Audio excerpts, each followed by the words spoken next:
wonderful nation was established by a lot of individuals who really didn't know what they were doing, but they knew they wanted a free country.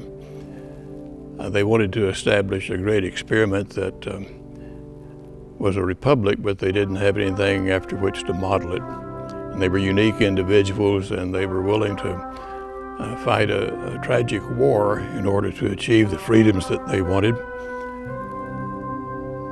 In that war, a lot of people lost their lives. At the same time, they were trying to create a country and write a constitution and create the land that we now love. My patriotism is rooted in those days. My great-great-great-grandfather was a captain in the Continental Army and fought in many of those battles and lost his life in one of those in the Battle of Augusta, Georgia, later in the war after the Battle at Kings Mountain. So I've spent a lot of time thinking about our country and our land and the people who created it.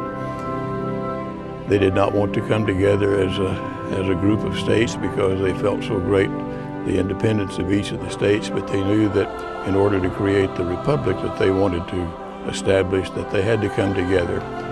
And reluctantly they agreed to form this great union that we have. The one thing that made it possible was the fact that they had trust in God. In God We Trust became our national motto, and it continues to be and hopefully will always be.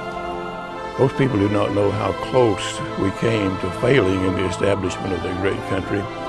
During the early days of the Revolutionary War, that war was almost lost several times. But fortunately, God had a plan for this country, and He saw us through to establish this great land.